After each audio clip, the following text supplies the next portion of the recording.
Welcome back to the prop room. Welcome. I'm still Ben Hopwood, and I think this is still Lee Newell. I'm still Lee Newell, yep, and you're Ben with glasses today. Ben with glasses. How come, Ben? To hide the bags under my eyes, and so our guest is actually in focus.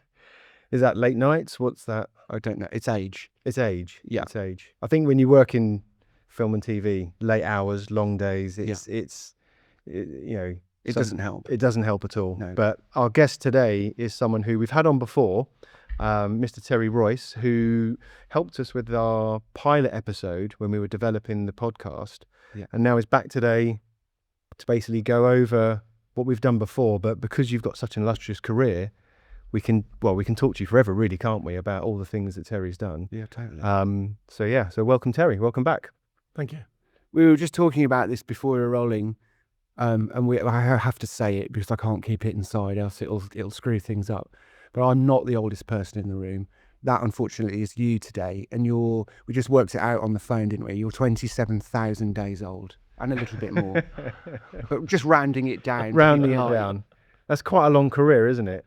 Quite a long career. Because you've been in film and TV since you were quite young, weren't you? Since I was 15. 15 years old. So tell us how that started. So what did that look like? So you had obviously your education. Yeah. And then what happened after that? Tell us. And then to sort of get into film and TV, it's like you couldn't get a job unless you had a union card. Okay. You couldn't get a union card unless you had a job.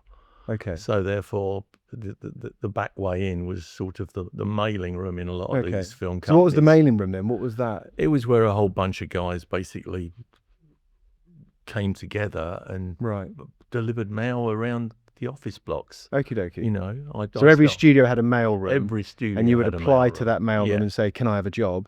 And that required. Well, you got the interview for that. You know, not everybody got chosen, and basically you went in every day. You had different floors. You were with other people, and then eventually you got the opportunity. Well, I'd quite like to go and do that job, or I'd quite like to be a sound man or a cameraman. Learning through talking to other people in the mail room, and then you could get transferred, and eventually you'd get transferred to maybe. I was at HETV House, and obviously nothing was happening there. That was all offices, right? But LWT and Thames Television and all those companies, the BBC, they all had these mail rooms. Okay. And it was sort of the back way in. So I guess it would have been done by mail back in those days, because obviously we're all comfortable with email and stuff now. Yeah. But back then, if you can't get the phone number for the BBC, the only other way is to send them a letter, isn't it? I suppose. It's in those days there was and even a room called CSS, a Central Secretarial Service, where rooms full of girls with typewriters, 50 people in a room, all typing letters. Because unless you were sort of saying HOD, you didn't have your own secretary. So this was for the people that didn't have their own secretary, and they could just send it to this room, and they would type up their letters for them. Gosh. So in the mail room, was everyone who worked there gunning for the same thing, or for them was it just a job? No, some people wanted to be. Some people were there maybe just for a job, but a lot of them wanted to get into TV. They knew where they wanted to go. They had the vision, but not. Well, some fell by the wayside and didn't and left, but not everybody made it. But sort of most people sort of tried to get to where they thought they'd like to be. And where did you want to be? When I joined, I wanted to be a TV cameraman. Okay, but what was the appeal for being a cameraman? I don't know. I mean, I'd always been interested in photography, and I'd photos and all sorts of stuff, and wasted so much money on all sorts of bits and rubbish. But generally, I wanted to be a cameraman, so I thought that might be the way in. Yeah, it's quite a glamorous position, I think. If you're in control of the camera, ultimately, you have control of the scene, don't you? Yeah. Although you are being in television, you're being told what to do, but you've got to have a rough idea of how to frame a shot. Yeah. And if you got it wrong, I'm sure someone said we'll tighten it, or But generally. So how did you make that happen then? How did you you knew what you wanted to do, you're in the mailroom, how did you make that connection between... Well, eventually... What was your escape plan? Eventually I got a job. I thought, right, well, I've got to get out of the mailroom, so I've got to get to the studio. So a job came up in the film department, and which I suppose photographs, film, I thought, oh, that, could be a stepping stone. Yeah. So I got transferred and basically to the film department at Borehamwood, Street. You'd have put in for that transfer then, I suppose. I put into that, and I had an interview, and I got that job. Right. And you were in the film vaults. Right. Basically sorting out all the stuff that used to have to be sent to transmission. This is the physical stock. This is all the physical stock, reels in tins. Thousands and thousands of reels in tins and films and series. And it used to be sent on the network in those days, where it was like telecine machines that used to run the film through. And before that, it would go to the makeup boys that would put the adverts in. But then when it came back, it might have been scratched or damaged, so you used to run it through white gloves you used to wear, and there was a light, and as it ran through on this machine, you could see where the scratches were. And if the scratches were on the cell side, which took the print off, you'd cut that out and send it off to the rank laboratory. It seems archaic now, but it's back then it was the norm, wasn't it? It was it's how you made film and TV. The process was quite slow. It was. And how to keep them in a state where you could reuse them all the time. Yeah, there was always an A copy and a B copy and a master copy. Oh yeah, right. But ranks had all the negs. Yeah. For everything that was made. I mean, hundreds of thousands of films. And it was like The Saint, Danger Man, Randall and Hopkirk, Strange Report. The Persuaders, Thunderbirds, Man in a Suitcase. It sort of, so many films. And how long did you spend in that area doing that? I then wanted to go and be a trainee film editor, but Metro in Mare up the road basically shut down, and there were so many people out of work on the books that ACT, it meant jumping from the union I was in to ACT, which was the technicians union. Oh, right. And they weren't taking any more people on. Yeah. So I thought, well, I'm a bit stuck. Yeah. And so I still stayed where I was for a while, and then basically I thought the props department seems quite a good place to go. Yeah. So I more or less went over and saw a prop master over there and said, what's the chance of getting into your department? And they said, well, there'll be a vacancy coming up in September. So I applied for that. Yeah.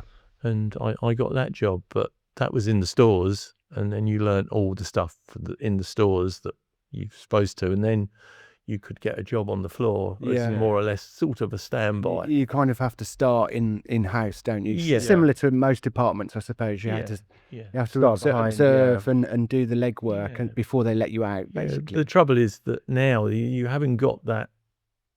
You haven't got that training. If people want to get into it now, I mean, lots of people get into the business, I suppose, through being a runner. That's right. You know? That's what happened to me, and that would be flashing forward a chunk of time from when you started. But that was if you were slightly unsure, or you knew kind of you wanted to be in the industry, but weren't leaning towards a technical craft, and you didn't quite know. You should always start out in the assistant director's department, because that is the best place, I think, to learn the etiquette of the floor and basically understand how a production runs in terms of a schedule and how something actually works in its shooting capacity, I suppose, more than anything else.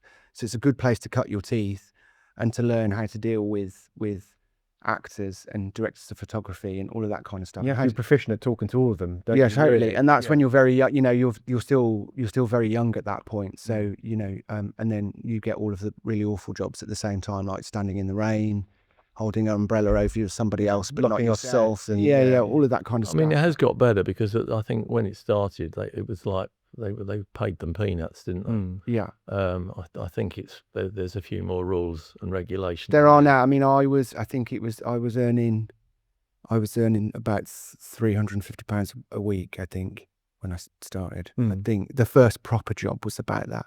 That's before you had to pay tax and your rent and all of that stuff. So when you took all of the stuff that you needed to survive living in London away, you were left with like about £8, basically. Yeah. So you went into stores. So So tell us a bit about what you had to learn in order to make that store run, Well, the and stores, where you were so positioned. there were three sections. There was the furniture side, and in those days, the television companies, most companies, they had their own stock of props. Of props. Okay. I mean, hundreds of. So nowadays you'd go to a prop house and you would hire what Most you of the time, Yeah, but they had back all then it their was all in in-house stock. stuff, right? So there was the furniture side. Then the middle part was the delivery and the returns bay, right? And then there was the smalls where you, Okay. you know, all the small bits and pieces, and you know, thousands of things in drawers and all sorts of That's stuff. still used today, that term, isn't it? Yeah. Smalls within Oxford, yeah. And you stayed a section of time in the furniture, and then the centre, and until you sort of got, you know, you went back and forwards. Yeah. And then you could basically see if you could end up going with one of the guys and get on one of the charge hands, because it was done. The standbys tended to dress the show and work the show. They're the ones on the floor. But they were on during the the floor, shooting and it period, would be yeah. a charge hand, And the charge hand's like a team leader, isn't the he? charge hand in those days had the tools, Yeah. and the box, Yeah. and woe betide if those tools you took out didn't go back in that box Yeah. by the end of the day. But that's basically that. Then they ran the show and they struck the show as well. Right. And striking, you said striking is when you're obviously done with what you're shooting. Yeah. And then you're basically taking it all away and putting it back to where, you know, back into stores or back to the high house. But logging it as you go, I suppose. Documenting it as you go. Yeah. And it would all be put into cages, and then all these cages would be picked up by these electric bagnals that would basically ferry them all the way back to the props department. And if it was, you know, there's a continuity set, then it would just be put in a great big cage and all kept. I saw that. I did a couple of jobs at the BBC, like live stuff there when I was sort of first starting out, and saw that the storage system for all of the shows. That it was the first time I'd ever been there, and I was working on the floor as a sort of floor assistant, but running backwards and forwards between the studio and the green room, trying to learn where you were going all the time. But then would constantly be running past all of these big bays where they'd have the store for, I can't remember what shows it would be back then, but stuff like Strictly Come Dancing, and then you run back the other way and you'd go past one of the other big shows, stop, stick your head in a little bit, try and recognise a bit of set, and then figure out where you're trying to get back to. Yeah, that's exactly what, you know, how it all was. You know, I mean, all this stuff was stored On site, scenery as well. I mean, there was a second floor at HETV at Boreham Wood that was literally all scenery. We're talking about something the length of 2 football pitches, and it's quite a factory, because I remember being quite in awe when I saw it for the first time, because as we finished the Shotters live broadcast, within minutes the lights went up and like swarms of people came from like all different places, and the whole thing disappeared like in no time at all, like in a really well orchestrated ballet. And then all of a sudden you were stood in the middle of a completely empty studio, which was full like 60 minutes ago, fully dressed, with a live audience, a load of stadium seating, a full stage with a bit of set and scenery and all sorts of stuff, and it was just gone. Circus has left the town. And then the next thing, you know, they were chomping at the bit to get you off the studio floor, because whatever was shooting next were coming in to begin their dressing, which is a slightly slower process when it was putting it together and just making sure everything's right. But putting it away is like, it's always quicker to strike than it is to dress it, I think. It takes longer to build the ball than it is to knock it down. Yeah. Well, yeah. I mean, in those days, you'd even have the set plans. So if you could get in there before construction turned up, you could just put the carpet down, and then construction would just lay the set on top of the carpet. Yeah. So there was no cutting. Or anything like that. If you could get away with it. I mean, occasionally it went wrong, but generally that was made things a lot easier. Did you enjoy stores? Was it a good learning curve? It's a good way, as we say, it's a good way to learn. But did you enjoy it? Like, did you want to go on to something else after that? Good sort of eye for sort of antiques and all sorts. Well, of you stuff. learn how to categorize like the periods of furniture. I think it's important, and the styles and where they might have come from, and it does help your knowledge to know all of that. So when you do progress out onto the floor and you end up in a conversation with a set decorator, for example, you've you've got a little bit of knowledge. Yeah, they say you want a Victorian chair. Yeah. I know what that looks like now, you can start to be part of that conversation, not necessarily choosing, but at least knowing what you've got to offer them, which can always problem solve somewhere down the line if you sort of need something really quickly. And in television, you did drama, you did light entertainment, children's shows. Yeah, it's always something different. Series. Yeah. All sorts of bits and pieces. Yeah, that is sort of done on a. You tended in those days. We only worked 4 days a week. So each day, so you had 1 day off a week, plus the weekends. Yeah. And the weekends were classed as the 2 days off you got were classed as notionals, and if you called in, that was double time you were paid for those 2 days. Yeah. And the other day off during the week, if you called in for that was only paid at time and a half. Yeah. But you can see it was quite lucrative, because if you did a whole week, well, basically that was over a week. You got another week's money. Yeah, for doing the extra just 3 days. The extra 3 days. Okay. Yeah. So after stores, where did you go? When did they let you out? Yeah. Yeah. Yeah, then they let me out, and basically I joined one of the crews that basically went and dressed and sorted out the floor, really, and that was more or less standby. So a Muppet Show, you spend a week doing that show. Right, and you were standby on that one, were you? Okay, yeah. so standby is the person that stands on the floor, But helping to all solve. 3 of you, but there was a charge hand and 3, so there were 4 standbys really. In the television type, it's slightly different with the film. But God, what was it like to work on the Muppet? Did you know much about the Muppet Show before you got that job? Because as iconic shows goes, for me, like it's a gigantic piece of like my childhood. Is like all of the characters from that, the songs, the music, like all of it. It wasn't like work. It was just so much fun doing that. A whole week to do a show, one show. The artist would come in. They'd already asked the artist, "What's the craziest thing you'd like to do?" Yeah, and they sort of just made it happen. And on a Friday, you do the concert, the spot where it was almost like the sing and dance bit. Yeah, and all the week, the other 4 days, you do the sketches and everything, and then it would all be put together. Because I did a puppet show when I was growing up. Not anything like as big as the Muppet Show, but the skill involved in the puppeteering. When you take a normal scene of like us 3 sat at the table, and then you add in like 12 puppets, the sort of the flexibility of the set has to change as well. So everything alters in order to house those animals and people and characters and stuff like that. And then I was an assistant director on the one I was doing, to actually stand back and then watch that happen, like outside of what you're seeing on the camera. So you've got people on skateboards, people on sort of trolleys and stuff like that, people hanging from places in order to operate, and people who pop up and then run across the back and all of that stuff. I mean, it's really, the amount of rehearsal time and people involved is incredible. There was a lot of people on that, from, you can imagine. I mean, the sets were all like, the sets were all built 6 feet off the ground. That's right, so that, the puppets. Yeah, it can be underneath. The actual puppet is on the arm, and then the arm is up here. Yeah.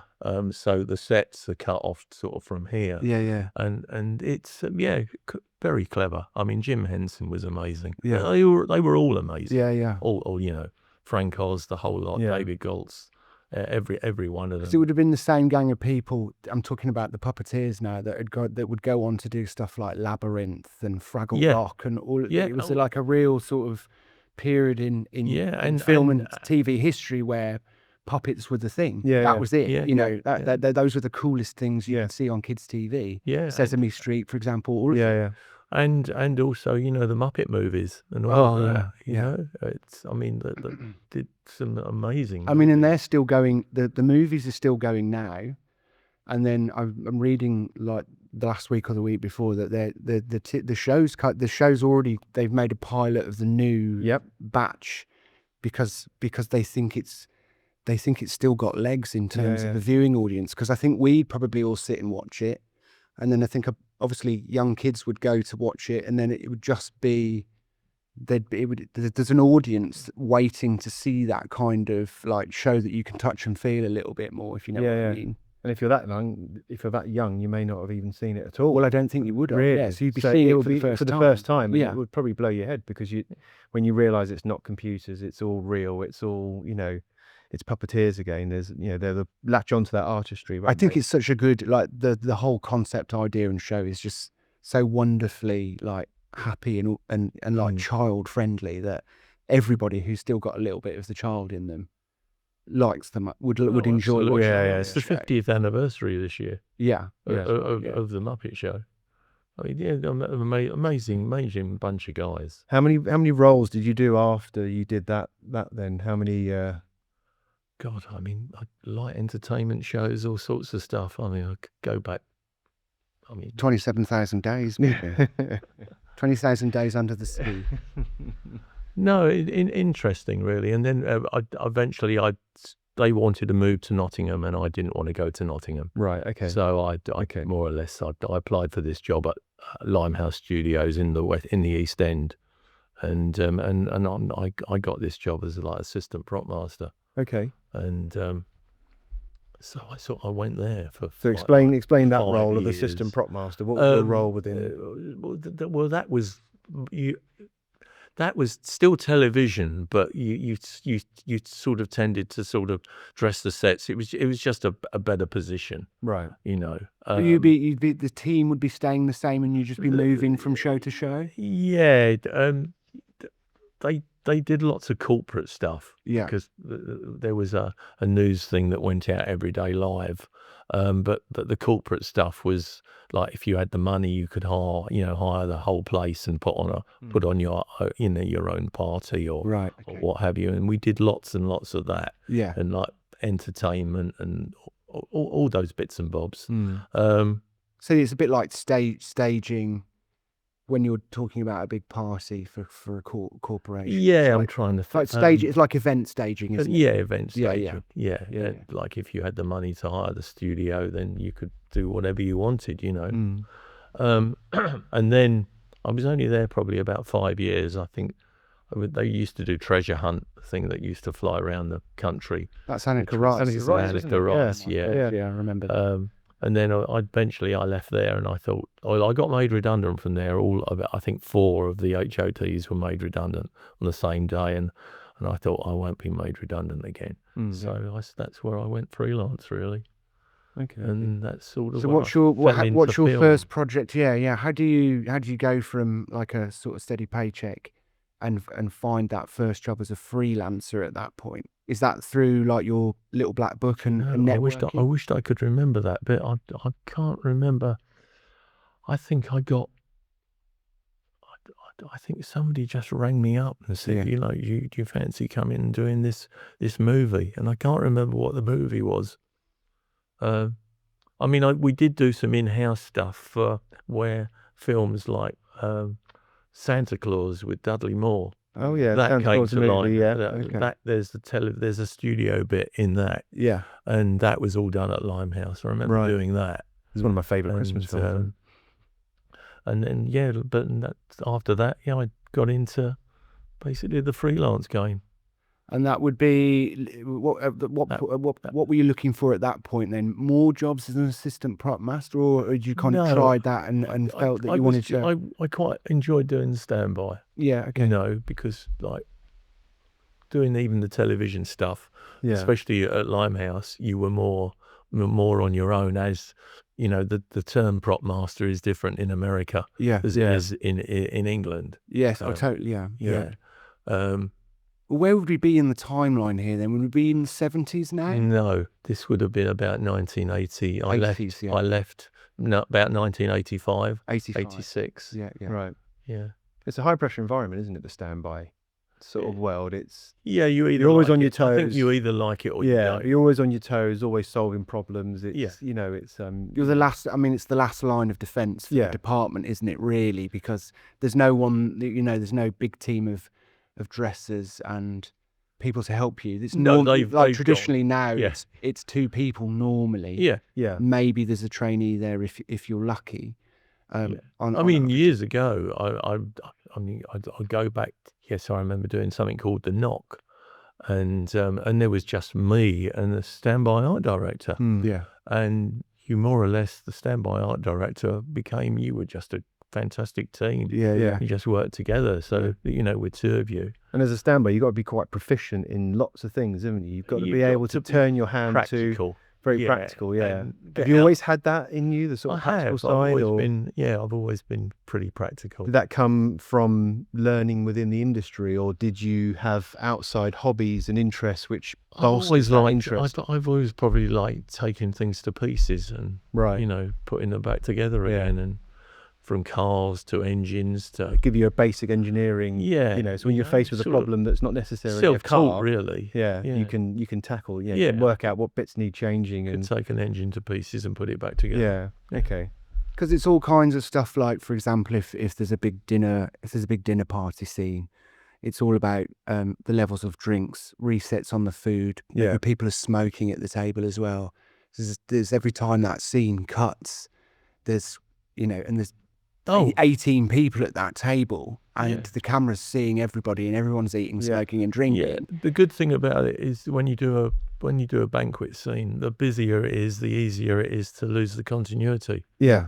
Because you talk to a director and say, "Oh, well, that's wrong. We'll have to do that again." And they say, "Well, we'll lose it in the edit," or something like that. I mean, I remember when the kind of the moment I knew I wanted to be in the props department. I was a runner on a show called Gavin and Stacey, and it was kind of my first proper TV job. And we were in Wales shooting, and I managed to save my wages for like 2 weeks so I could buy a waterproof jacket, because most of the time my job was to stand outside in the rain, like for about 10 hours a day, just to make sure everybody stayed dry. And one evening we were shooting at one of the main characters' house, and it's a dinner party. Like, the two families are meeting up for the first time, so everybody's there. And the garage door is open, and I'm stood in the rain. And the props department had taken over the garage, so all of the empty boxes from the set dressing were all squidged into one part of the garage, like a two-car garage. And then in the other part, the two prop men who were someone who's a prop master now called Carl McGovern, and then a special effects guy now called Toby Murray, were both standbys back then, and they were cooking the Sunday lunch for the like 11 principal cast in the living room. And they had a tiny little a camping stove, a microwave, a kettle, an electric plug-in hob, and they were cooking Sunday lunch in the garage where there was no space.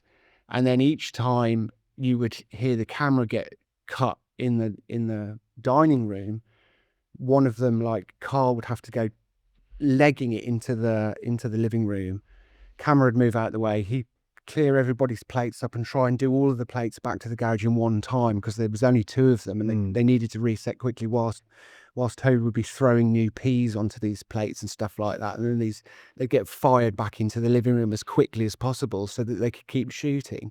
I mean, and that was the moment when it was like, I think it looked like they were having so much fun being under pressure. Yeah. That it was like, maybe it wasn't the moment I was like, I want to be a prop man, but I think it was the moment when I was like, I'd like to try that at least once, because it looks brilliant. It looks like you need to do it with roller skates on, quite frankly, because I think you could probably save an extra 10 seconds if you were on wheels. And it was just one of those moments where you're like, oh, maybe that looks great. It's better than standing in the rain. At which point, and I think the next job I sort of started to make sure I made friends with the right people on set. So I'd go and find the standbys and go, all right, how's it going? Now that's a whole other department, isn't it? Now the cooking, food. It's a whole other department now. Yeah, I mean, health and safety's come in. So what? You had the home economist, don't you? Yeah. So that'd be a whole separate person to do that. She still realised she'd never reset the plates. I don't think that's always going to be a standby. That's always going to be a standby. But the food itself, they'll turn up now with of kit, and they'll Well, they were telling Larry Lamb to just eat the peas and mashed potato. Larry Lamb. So everyone was strategically eating the right bit of the Sunday lunch, so it was easier to, like, the actors were helping out the prop guys. Yeah. There was a big sort of deal gone on with how to don't eat the chicken. Yeah, don't eat the chicken because that's difficult to read. Someone's peas. We've got loads of those. Someone's in their car going to get more chicken, so just don't eat any chicken for the next 2 minutes in this scene and just concentrate on peas. Yeah. And there's a great bit in there's a bloopers reel online somewhere where Larry Lamb gets a couple of peas stuck in his throat when he's supposed to be saying a line, and he can't get the peas out. Anyway, that's worth checking out if you've ever seen it. It's really funny. Yeah, it's hard work because you can be, if you're eating, I mean, and you could be, especially in film, you could be doing that scene for 4 or 5 hours. Yeah, totally. Yeah. It could be all day. Yeah, even all day. And then the following day, it's something completely different. Yeah. And just when you got your head around finessing that routine, the day's done, and now you're on to something else, and which is a whole new set of problems. Which I think why is sometimes they like cut to dessert. Yeah. It is, it is that way because it's really involved. Yeah, because the more people at that table. Don't ever start at the beginning if you can help it, because especially if you've got like a chicken and the guy's just about to carve it. Yeah, much better if it's already on the plate. Yeah, of course. And it was that scene in Cardiff. Everybody had a line at that table, so all of the eye lines. The camera team had to go all the way around the table. You're covering everything. Aren't you? Everybody's got coverage. Yeah, everybody's got 2 or 3 different eye lines. I mean, it was the camera team. I think we were doing that scene. It felt like we were doing that scene for like 2 days. There was that many people at the table. And then there's a continuity because as the standby, you do look after the continuity. Yeah, I think one of the biggest things I used to notice when I was watching films was the level of drinks. Yeah, the camera cuts away. They says a line. The drink's half full. It cuts back, and it's now almost empty. And I used to pick up on that when I was really young. Yeah, you should get that right. Yeah, and the cigarette ash as well. Yeah, when someone's smoking. It's amazing how would you get that right then? Would you mark the glass? What would be your little? What's the trick? What's the trick for that?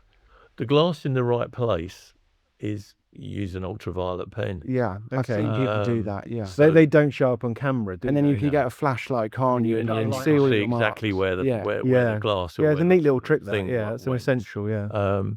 The actual topping up in a glass, I think you've got to do it by eye, right? You've got to do that by eye. Yeah. And I guess if you're leaning over like a big banquet table and you've got principal cast around you, you can't just be glugging straight from the bottle. You need a bit of silver service training, like a funnel or something, don't you? Because the last thing you want to do is glug some red wine. But first assistants are pretty good. A decent first assistant will just ask you, "Are you ready?" Yeah. And if you say no, fine. Yeah. If not, you just say, we're done. Just need a minute. Yeah.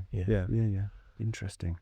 So you've done. So by this point, you've now done quite a lot of standby.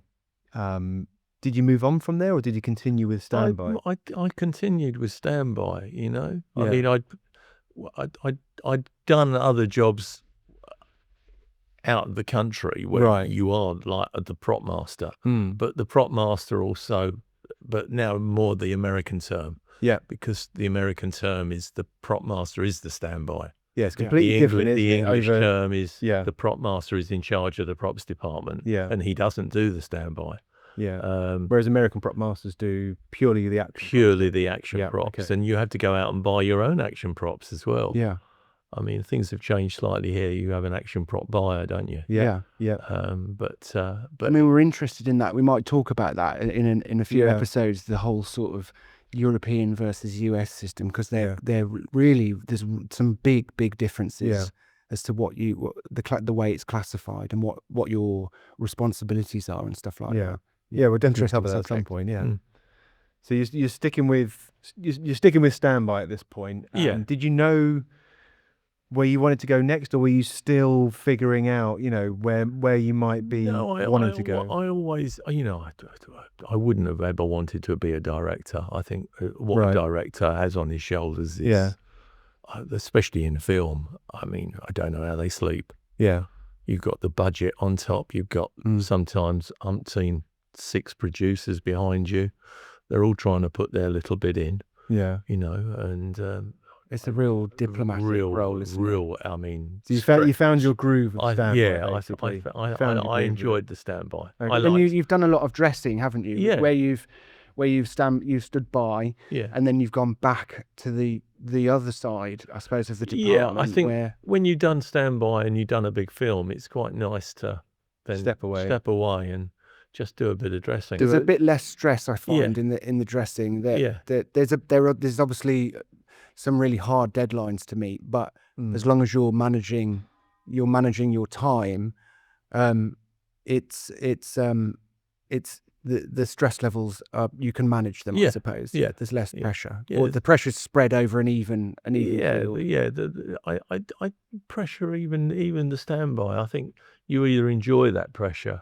Yeah, I think I've never, when someone says, "Oh, do we need this?" and you never say no. Yeah, you just say, "Oh, well, yes, okay, we'll see what we can do." Yeah. And then you run around the corner and see your second man say, or the second man says, "What are we going to do? We haven't got any of those." I think that's an important part. I think you've touched on it before as well, Ben, about learning how to talk to different departments and learning, not only their language, but learning how to, like you say, not saying no, but saying everything else but no. Like, I'll see what we can do, or give me 5 minutes. And that's quite an important skill, isn't it? To be able to communicate with other departments and, learn their language. Yeah, like understanding your problem and then figuring out if A, you can solve it, B, you know someone who can solve it, or C, you don't know anyone who can solve it, and you need to find someone who can solve it. And getting on with the actors as well, because that's some of them key on the floor. Some of them have got egos, haven't they? And you just got to sort of, hopefully, personally, I think sort of the actor's best friend is the prop man. Yeah. In some cases, you've got to have that good rapport, haven't you? You've got to have it. Yeah. Okie dokie. Because when we start to talk about your dressing career, I've spent the last week rewatching all of the Daniel Craig Bonds, just because I kind of felt like I needed to. Because you were part of the dressing crew on Quantum of Solace, weren't you? Yeah, I was. Yeah. How was that as an experience? Because I think personally, in terms of like things to aspire to get to do, if you're working in film, in my opinion, is to work on a James Bond film. Yeah, absolutely. Once you've done that, I think you can basically go, I've been to the mountaintop, touched it. Get the crew jacket, get the Bond jacket. And now I'm untouchable. Yeah. You're in the fraternity, you get a special James Bond ring, there's a special James Bond handshake. Yeah. A knife comes out at the end of your shoe just in case you get into any scuffles. It's a good film to work on. It's a bit of an ego trip, I have to say. Everybody wants to work on a Bond film, don't they? I do. If you get me a job on a Bond film, Terry. Was that all UK shooting, or did you travel? You obviously travelled for that. That's UK shooting. I stayed in the UK. It's not always the case that the crew travels to a location. Sometimes, is it? Sometimes you can have local crew employed. Yeah, for those locations. So you did just the UK. Yeah, stuff. There was a crew that went to Bolivia, and all over the place. Okay. But no, we stayed. I stayed in England, but that was a mixture of location and studio, wasn't it? It was interesting. I must admit. It's. What were some of the big set dresses that you did? The hotel. Okay. The one of the hotel dresses. It was. A lot of locations around. Which hotel was that London. That you shot at then? I can't remember that. I can't remember it now, but I know it was. I didn't go, but I think it was in Bolivia. But it was interesting. Working for Eon, I think is the money's okay, but it's not brilliant. Yeah, because I think they think the privilege of working on a Bond film and working for Eon means that we don't have to pay you quite so much. Yeah, yeah. God, I'd still like to work on one though. Me too. Yeah. Maybe the new ones. If anyone's got Denis Villeneuve's phone number, maybe we should send him a text. He's confirmed, isn't he? I think so. Yeah, that'll be an epic. And then Stephen Knight, who writes Peaky Blinders, is writing the script, I think, but no one's quite sure what time period it's going to be set in, whether they're going to go back to Bond, the younger man, when he's coming out of the academy type thing, or quite what's going to happen. But it's all very exciting because really it's the biggest British franchise in terms of a film that's been running almost as long as you have, Terry. It's been going some time and still going nice and strong. They all make a fortune. I was reading an article very about Gert Frobe. Yeah. they didn't want a lot of his accent he couldn't speak proper English. So apart from a couple of scenes, they sort of voiced over him, but he managed to do a deal where he said that I'll do the film, but I want 10% of the gross takings. Oh wow! And it's made him an absolute fortune. I bet it has. Yeah. And you've done some Marvel stuff as well. Just name dropping a few. You've worked with Tom Cruise. You've worked with Brad Pitt. Yeah. Brad Pitt on Fury. Tom Cruise on The Edge of Tomorrow. Yeah. Downey Jr. on Avengers: Age of Ultron. Mm-hmm. Then you did Doctor Strange. Then you did what was that? Transformers. Night Tale, which Lee worked on. I worked on that. I was an extra in that, actually. That's kind of how I got into the industry. Yeah. You know, which is a whole different route to how you got in. And I joined a casting agency and became an extra, and then I was on that same film. So I had a beard then as well. You'd have probably walked past each other at some point. Probably imagine. Possibly, yeah. Possibly. Yeah. You're still active in the industry, aren't you? To this day, you're still working, aren't you? What do you do now? I'm retired. Retired. Yes. Yeah. Special advisor to the prop department, Yeah, I think consultant, is the official title. I mean, never say never, but I'm sort of retired. I'm quite happy. Yeah. I've done my little bit. Yeah. What was your last role that you did? Were you working standby still, or were you doing something else? I was doing some stores. Yeah. Back to the story. Yeah. And the safety of the story. Obviously, going back to that, it's obviously changed a lot since you first did stores. I'm but getting too old to do the standby and all of that. Yeah. The last big, I suppose, standby I did was Fury. Right. What's it like? Yeah, just what Lee's question that he's just asked. What in starting in the storeroom and then ending up in the storeroom. How's it changed? What do you see a big computers, obviously. Yeah. You know, and the tech side of it all. So do you have to be quite computer literate, or is it basic computer stuff, or? I think you just got to be fairly sensible. You know, Yeah. I wouldn't say I'm not a whiz kid with, you know, Excel is. Don't give me Excel to look at. But the base principle of being organised. I think, but to be honest, to be a proper storeman now, you've got to know your way around Excel. Yeah. To do spreadsheets and all of that and pick up lists. And has the team grown since, like a stores team, or really? Still a small team? Kind of similar to still. I think, you know, on a couple of guys. Okay. And you know, so you'd have your storeman, and then you'd have you might have a location storeman as well. Right. Okay. And that's that side of things, but not a huge team really. So it's still a small team, but ultimately bigger jobs, more crops, more smalls. Yeah, you only need a couple of people, and then if you're on the location, you've got the dressing boys that'll help you anyway. Yeah. So especially when you're striking. So it's just a team of a couple, maybe a trainee as well. Right. You know, so say 3 of you.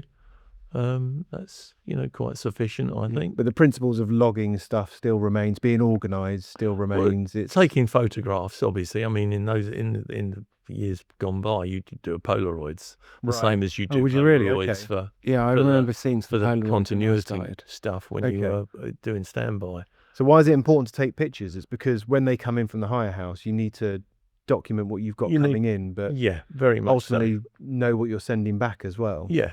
And also so you can find it. I mean, we have a system where you stick numbers on the bottom of everything relating to the number on the note from the hire company that it's come from. That's sort of standard practice now, isn't it, to do that? Not everybody does that. Okay. No. Okay. But we find that works well. You know. Yeah, I mean, because we've worked together quite a little bit in the last few years. That there's always someone that has to, when a set's been dressed and finished and is ready for sign off to approval, someone needs to do the Terry Royce sticker pass, where they'll go back through set and see if they can find any of Terry's little white stickers. So they don't show up on camera. Yeah, basically, which end up in some incredible places, the way you never think you'd see them, but are actually wang out. Yeah, but as a standby, I don't put them on the bottoms of cups or glasses. Yeah. You know, because that's... So I guess it's important to label that stuff, because when you're a standby, so going forward to the actual shoot, as a standby, you may be asked to maybe cut a hole in a table because suddenly a request comes in. Yeah, we want to put a camera looking through the table, so can we cut a hole in it? But you wouldn't be allowed to do that if it was a hired prop, right? You can't if you've hired something from a prop house, you can't just cut it up and then send it back and say, sorry, we have to do this. It's in 4 pieces. Really, it's in 4 pieces. So I guess at that point, you then have to obviously, rather than hire the prop, you have to purchase the prop, right? And that's a whole other thing, isn't it? You need to be a bit more out in front of it, I suppose. You need to make you need a phone to know what's call. happening, don't you? Yeah. Can we cut a hole in this? Yeah. I'm sure it's happened before where someone's cut a hole in a hired prop. Believe you me. They said, what have you done? Say, even had things where people have cut the legs off. But that'll be where maybe the directors made that decision, and you can't overrule that. You can't say, sorry, it's a hire. It's like, no, I'm big time director. Unless I think you still make the phone call to the prop master and say, listen, we're going to cut a hole in this £12,000 table. Yeah. And this sounds like a true story. Talking about the director, the biggest one you've probably worked with, it was Spielberg on Band of Brothers, wasn't it? Is that right? Spielberg, Ridley Scott. Yeah. Yeah. So I mean, there's the top. Tom Hanks. Yeah, there's the top of multiple mountains here being touched. Who was your favourite to work with? Dear, Ridley's very good. Ridley, okay. Yeah. What can you explain why? Well, just the way got his finger on everything. Yeah, I mean, he sits in his tent with, all of his monitors. Yeah, and he's in personal contact with A camera and B camera all the time. Because he comes from a commercial background, doesn't he? Does, in the beginning, yeah. So he's about he's about the finer details. He is, very much so. Yeah. Everything's got to be just right. Yeah. I mean, Tom Hanks and Spielberg have got a good eye for, getting things right as well. He's big into history as well, Tom Hanks. I think he's done some new multi-episodic historical thing that's just about to pop out on the History Channel or something. You're right. I can't remember what that is. I can't remember what it's called, but we can pop it in the bio. I think it's is it about the Second World War? Yes, it is, yeah. He spent years researching it, so I mean it's... This is in colour as well, isn't it? Yeah. It's all colourised and Well, on Band of Brothers, I mean, he came and directed episodes 3 and 5. Yeah. Right.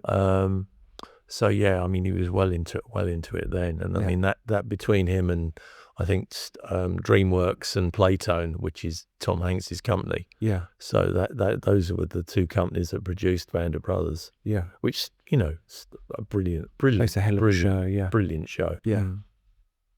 And you've got a jacket from there as well, I think, haven't you? Have you got a Band of Brothers jacket? I've got a jacket from a crew jacket, is it? Or? Hanks gave everybody a crew jacket. Yeah. Right. And a penknife and some other bits and pieces, and it's a full. I'm sure you've worn it to work at some point, isn't it? It's like a full-on leather jacket, is it not? No, you haven't. No, you haven't. I haven't seen that one. No. Oh wow. No. We'll have to go for dinner so you can bring. We need to come to your house so I can look in your attic, if that's okay. Preferably with you not there. When you look back on it all, what's your? Is there a favourite moment, or just a favourite moment, or? It doesn't have to be necessarily with someone incredible, but just a moment that's always stuck with you, something that you've always thought of that's kept your morale up, or just helped you along somewhere along the line, or something that you can pass on to me. Because I mean, there must be a few memories in 27,000 days. I'd imagine more than one. Yeah. Well. Anything as far as film's concerned, I suppose it's the film rather than all the bits and pieces in it. I mean, yes, because it's a Star Wars story you tell. You've told me a few times. Yeah, I mean, I didn't do all of Star Wars, just a bit. Yeah, just bits and pieces. Yeah, I did Cold Mountain, the Kingdom of Heaven. Yeah, I mean they were all. They were all quite good, experienced films. Yeah. Fury, another one. Film. It's I think the whole aspect of it all was it was just so interesting. I mean, you learn so much about different things. Yeah.